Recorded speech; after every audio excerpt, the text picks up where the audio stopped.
Ladies and gentlemen, this is yours truly, the one and only brand that allows you to represent yourself. TWID, which stands for That's What I Do, can be found on our official site at www.twidwear.com, and again, that's www.twidwear.com. And remember, as long as you're breathing, everyone's doing something. In advance, we would like to thank you for your love and support. And a special thanks to our SPL family. Please check them out on YouTube at Simple Purpose Living. Once again, Simple Purpose Living. Good morning, folks. How you doing? Did you like that nice spot for the Twidwear I got? Yeah, how you doing this morning? It is Doug Rice. I thought I would kind of run that spot. I thought it was very, very cool.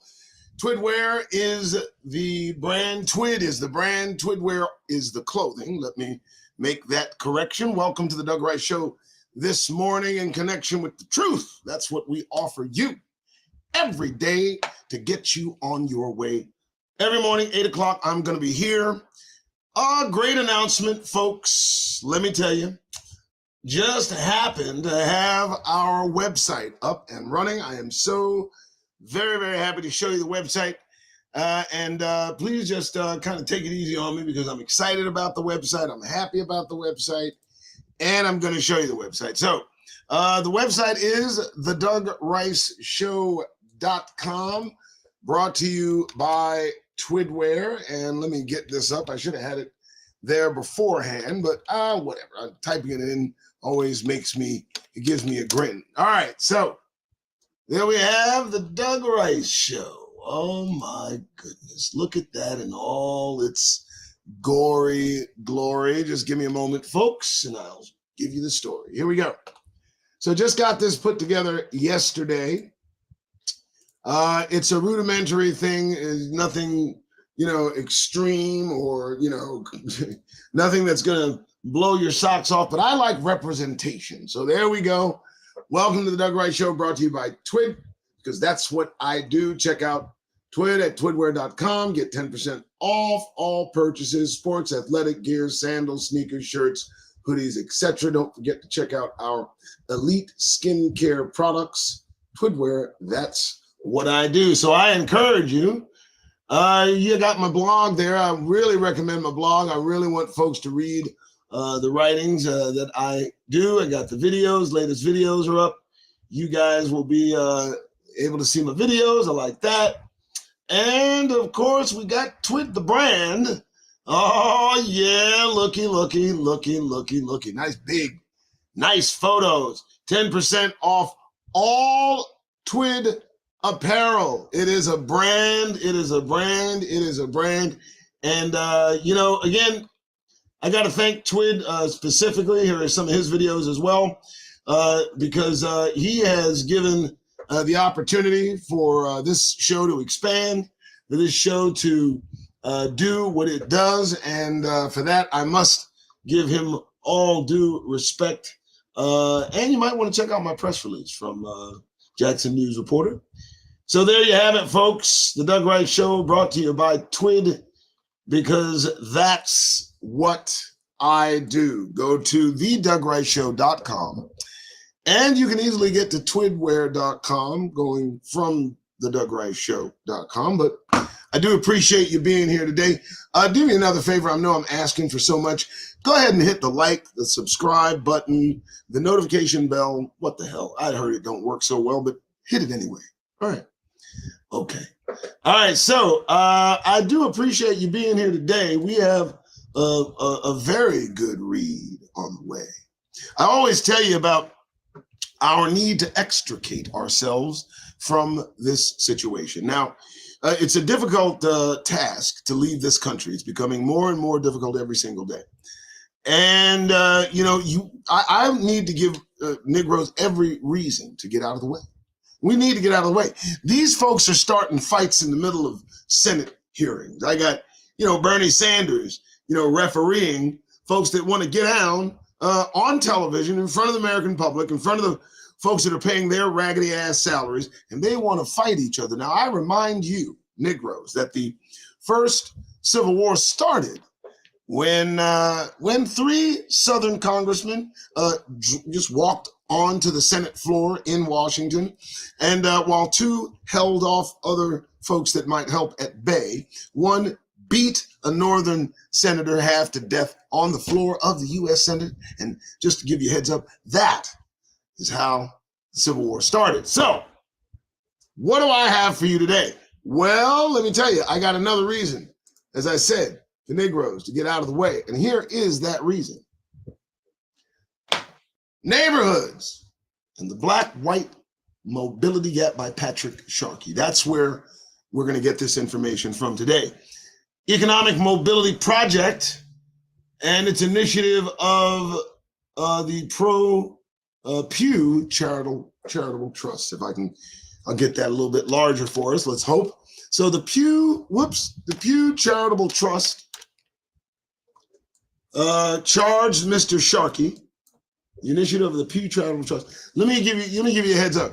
I need you guys to go look up the Pew Charitable Trust, along with the Carnegie Group, along with some other folks that have Negro interests at the bottom of their barrel when it comes to having interests at mine. So this is interesting. I know that they always want to apply to some kind of fix that they have. They want to, but I'm just going to read the facts, and we're going to let the facts establish the matter. So that's what we're going over today, brought to you by Twidware. Do me a favor, like, subscribe, share. You're going to like this information. I got it right there. All right. First things first, let's get Mr. Sharkey's bona fides. You know, folks, it's always good to know who you're reading. It's always good to know how your mind is being seeded. Mix that up. Who cares? Patrick Sharkey is an assistant professor of sociology at New York University, and he is a faculty affiliate at NYU's Robert F. Wagner Graduate School of Public Service. His research focuses on the persistence of racial inequality in American neighborhoods in the post-civil rights era and the consequences of life in disadvantaged environments as experienced over generations of African American families. Okay, so we see his base. The author gives special thanks to folks like Scott Winship at the Economic Mobility Project, who provided thoughtful feedback, edits, ideas, and suggestions throughout this project. He also thanks a litany of other individuals who I will not care to name because they just don't have any appearance of fame. I'm just joking. I don't want to talk about them. All right, so now this is interesting. Now, I need you to understand there's a reason they put things everywhere.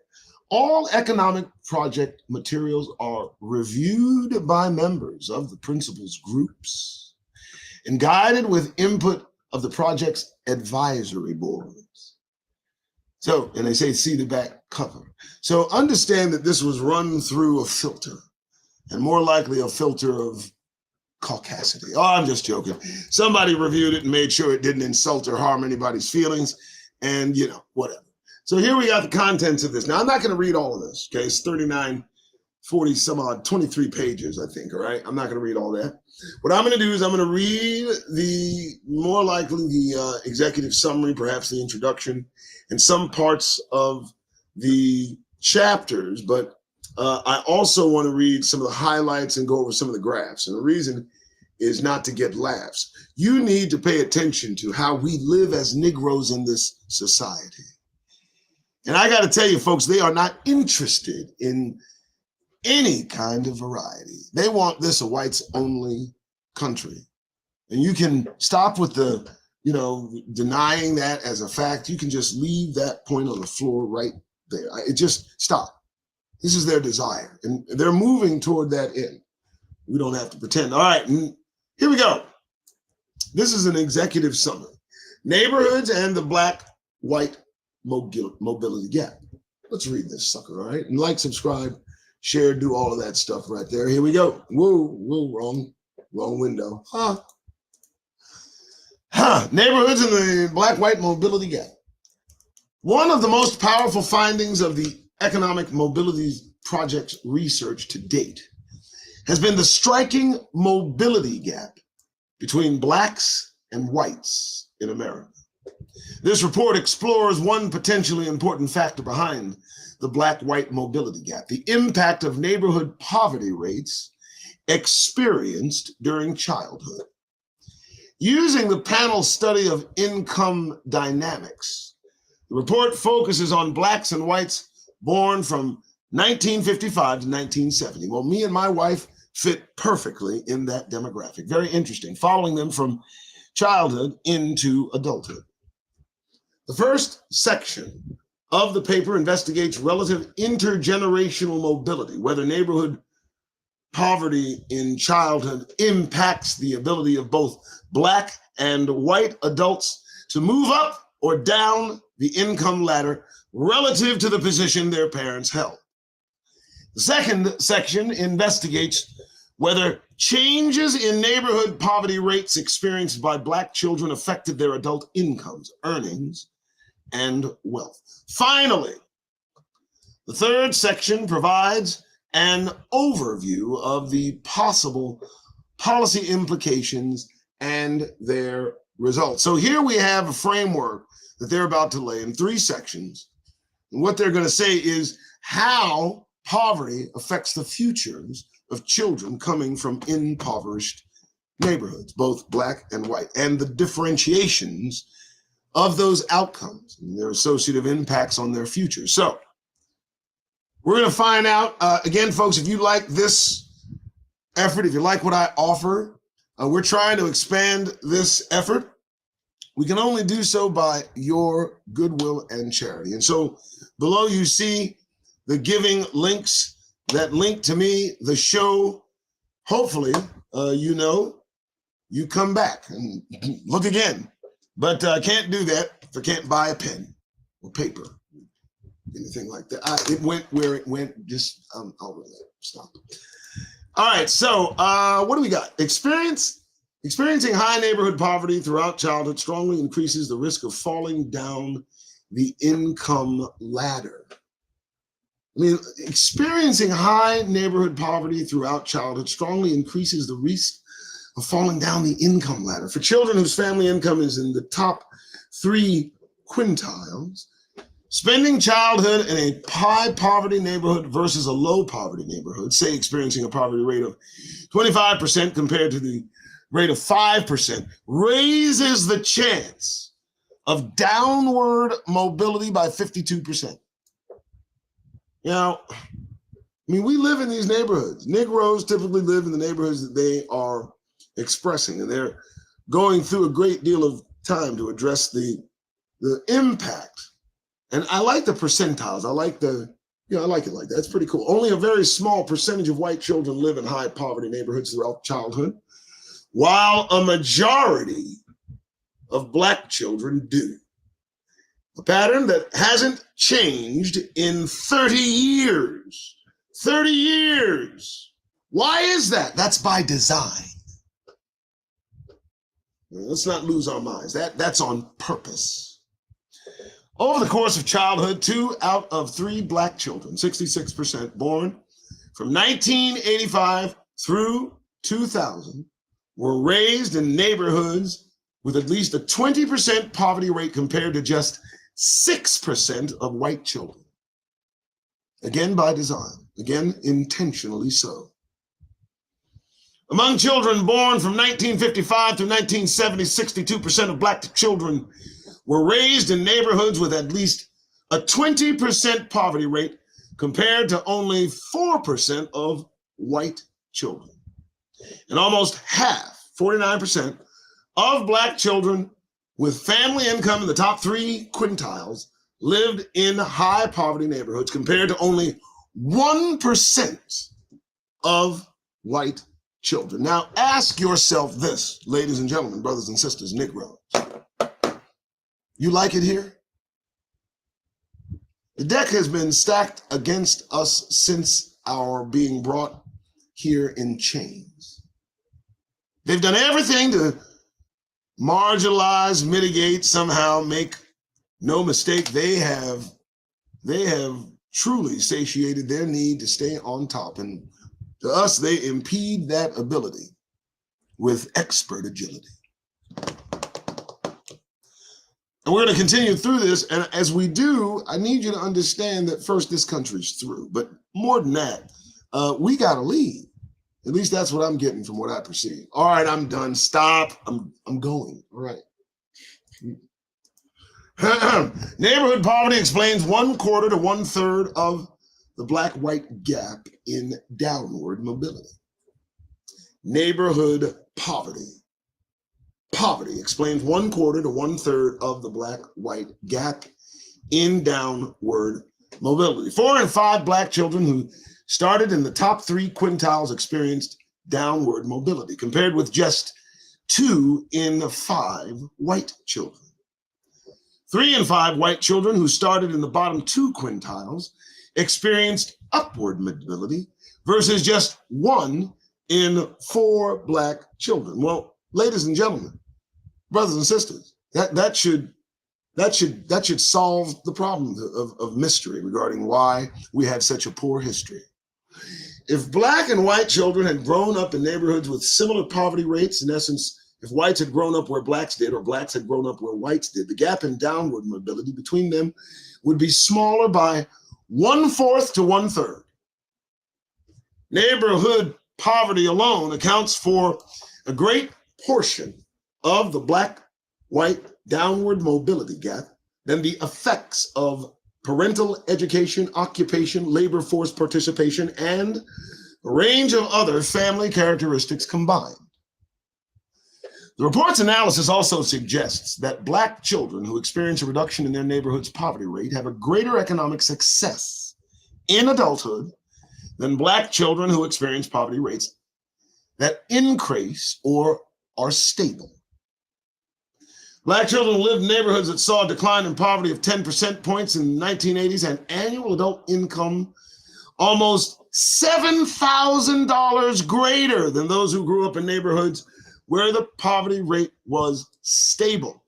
Reducing the concentration of poverty rate in their neighborhoods could strongly impact children's economic mobility, reducing the concentration of poverty. So these data suggest that public policy efforts which focus on investing in disadvantaged neighborhoods and reducing the concentration of poverty could enhance upward economic mobility for the children in such neighborhoods. So here's what we define. They not only have identified the issue, the problem, they've factored in the quotients in different ways, and they've come to the conclusion that if you only did thus and such, maybe black people wouldn't be down so much. It's almost an admission of the crime. It's too bad no one will do the time. All right, so that served as, the executive summary, all right? Now, the introduction is a different breed of cat.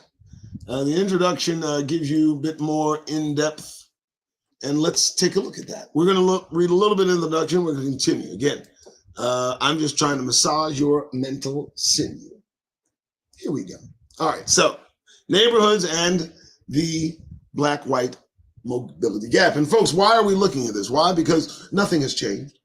There has no, I've not seen been any offering of some sort of improvement in our circumstances. In fact, we seem to be recessing in the decline, in my mind. We're not improving. They're just stepping fetchits or getting better at moving. That's what's going on. Introduction. In 1968, sociologist Otis Dudley Duncan. Another Otis. Remember yesterday we had Otis that talked about the Tuskegee experiment involving Negro males. Another Otis. Interesting.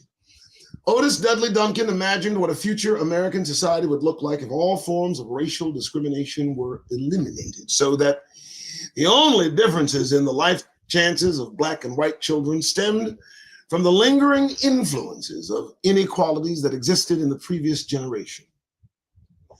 Duncan's research indicated that Family background factors, such as parents' education and occupations, did not explain Black-white inequality, leaving racial discrimination as the likely culprit.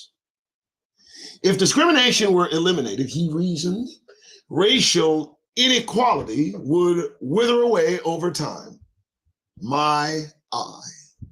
He wrote, if we could eliminate the inheritance of race in the sense of the exposure to discrimination experienced by Negroes, the inheritance of poverty in this group would take care of itself.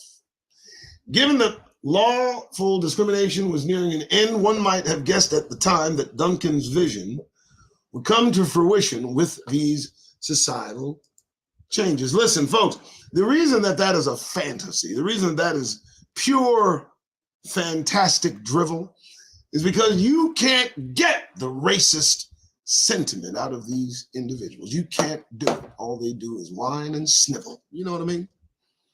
For that to happen, they will have to admit that they constructed this racist shit in the first place. And they're not going to be able to do that because they can never admit their own wrongs. That's why they've been around for so damn long. All right, let's continue. I'm sorry. 4 decades later, the evidence suggested it has not. I'll be damned. Recent studies for the Economic Mobility Project and by others have updated Duncan's work by examining race and intergenerational economic mobility since 1968, tracking the economic fortunes of children who were raised during or after the civil rights era. Interesting. I like that. Analyzing the economic status of consecutive generations of family members, these studies have found that blacks today have much lower family income than do whites, even after accounting for their parents' income. Amazing. Put differently, even comparing black and white children raised in similar families, black children typically have lower incomes as adults. Moreover, blacks continue to be much less likely than whites to rise out of the bottom of the income distribution. Now, I'm going to tell you again, folks, for me, that's by design. That's on purpose. That's somebody's thought of mine. Okay? I understand them pointing out all the ins and outs and the ramifications of this and that and all that, but, I sure hope they get to the fact that, it's generally white people that have put upon Negroes this kind of living condition. It is generally white males that have taken the lead in making sure that Negroes live exactly as is being described. And while this is, eye-opening, look and in-depth into the matter, I just hope, we don't just accept the former and accept the latter. I don't even know how that went, but it sounded good. So, next, let's continue. All right. This research represents an important update of Duncan's work and takes a major step toward documenting the continuing racial gap in economic mobility, but it leaves unanswered the question of why. In the generation following the civil rights movement, the opportunity for blacks and whites to advance in economic status from one generation to the next remains unequal. Why is a damn good question. Let's focus. The report is designed to help us answer this question, this report that we're reading. It does so by focusing attention on another dimension of racial inequality that has persisted even in the post-civil rights era. Inequality in children's neighborhood environments. In particular, this report assesses whether neighborhood poverty experienced during childhood helps to explain the mobility gap between Black and white Americans that recent studies have uncovered. That is, the difference in adult economic status between whites and Blacks from families with similar income. It also develops a new approach to examine whether declines in neighborhood poverty that occur during childhood and young adults have an impact on the economic fortunes of Blacks. The report focuses on Blacks and whites because nationally representative data sets that include multiple generations do not have sufficient samples of other ethnic groups to examine separately. So there we have it. We know what they are about to do, and they know why. We know why. We know why they are about to do it, and they know why they've chosen black and white. And let's just go there, folks. When they talk about black, they're talking about Negro. That's who they're talking about. They're talking about Negroes, the former slaves that they released into the wild without any guidance, any support, and chasing them shortly thereafter. Those are the people they refer to when they say black. So I just wanted to leave it at that, right? Don't forget to like, subscribe, share, and hey, also visit Twidware right there. But more importantly, just listen carefully. Here we go. Part 1 of the report shows that childhood neighborhood poverty appears to play an important role in explaining racial gaps in economic mobility, and particularly downward economic mobility. So I need you to focus on that. It not only affects upward mobility, it also has an impact on the downward mobility in that it probably excesses it. It probably exacerbates it. It probably increases downward mobility. Very interesting.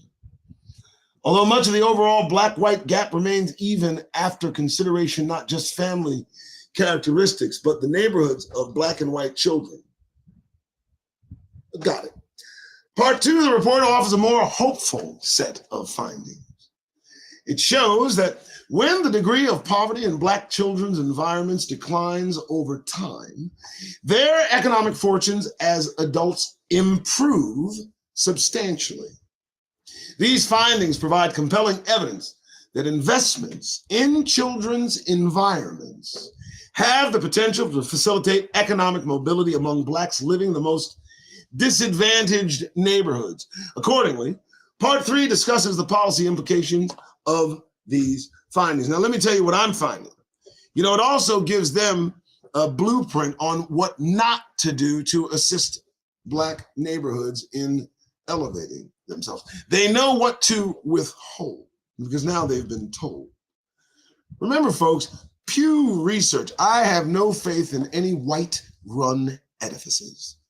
I don't have an ounce of comfort when they begin to run their mouth because I don't believe a word that comes out of it, not anymore.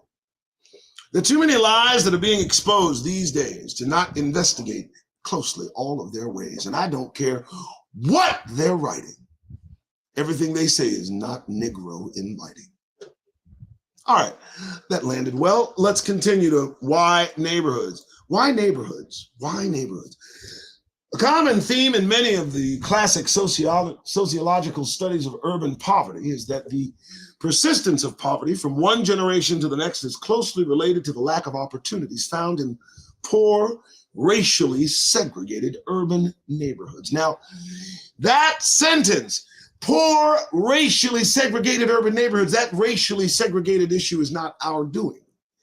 So the entire common theme that is found in many of the classical sociological studies of urban poverty is that persistence stems from that segregated state, a state that we did not put in place. The implication of this research is that barriers to economic mobility may be rooted in the unique economic and social milieu of the poorest urban neighborhoods, or those barriers may be set in place by white men. I'll say it again.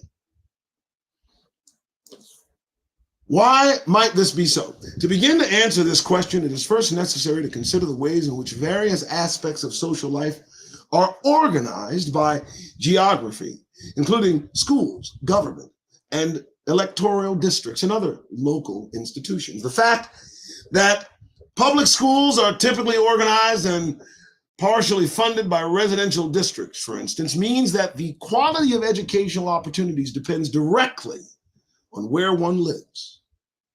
Research has demonstrated that residents of poor and segregated neighborhoods have less political influence than residents of neighborhoods with more racial and economic diversity. And a great deal of evidence suggests that the spatial locations of jobs and industry have an important influence on the likelihood that individuals will be able to find and maintain steady employment. Now, folks, I'm not reading this for your enjoyment, all right? This is education that Negroes need. This is the kind of information to the mind I wish to see. I need you to understand this.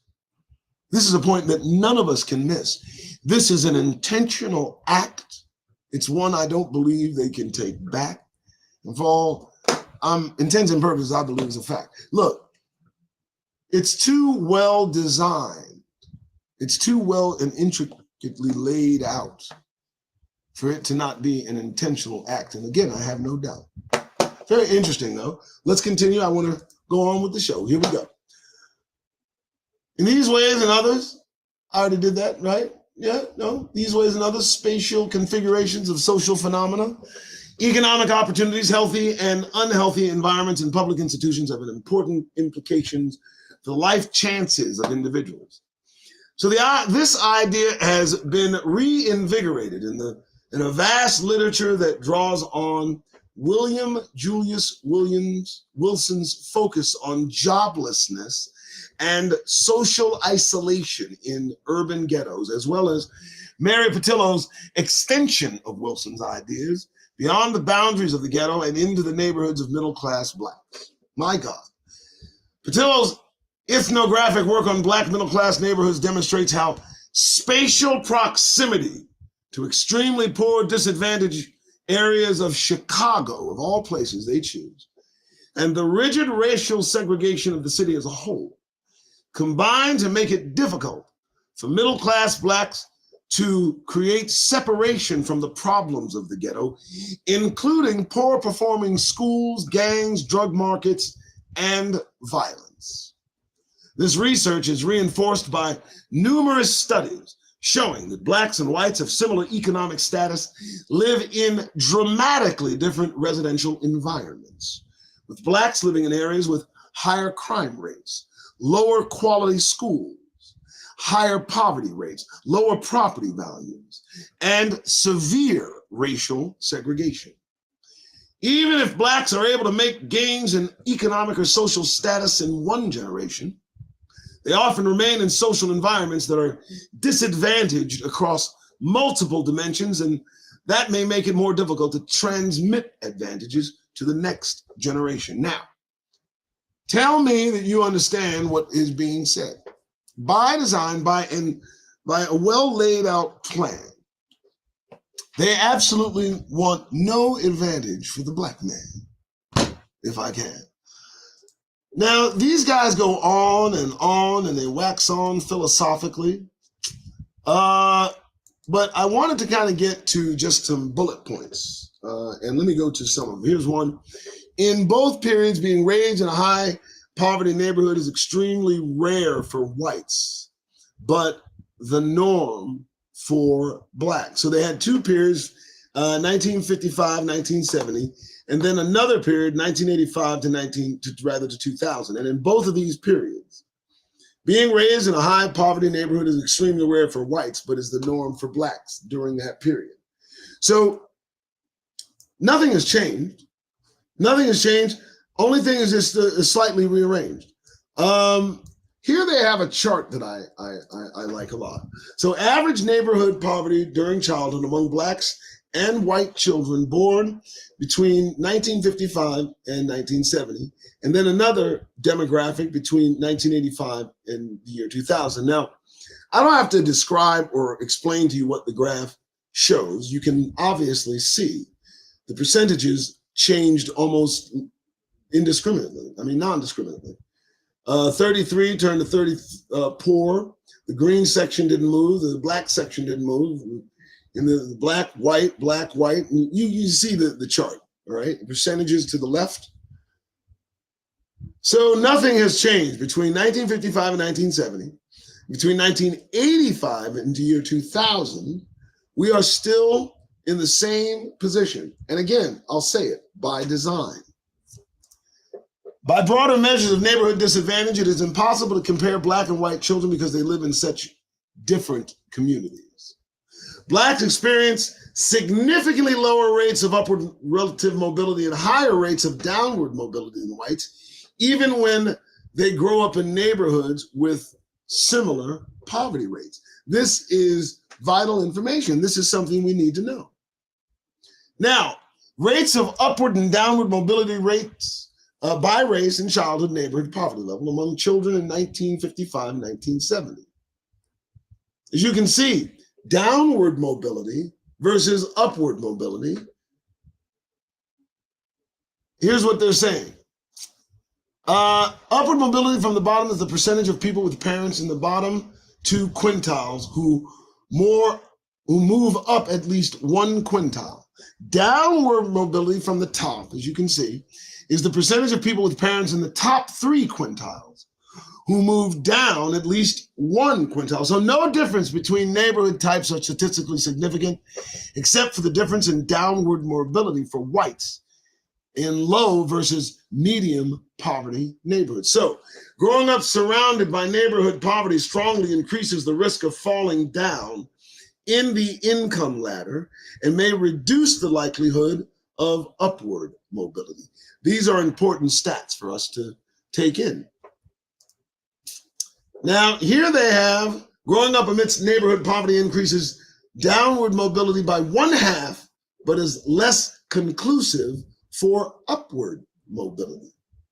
And the change from 61% to 50% is statistically significant, meaning there could be no shift or it could be larger than 11 points. I advise and also recommend, if you review this, to simply pause.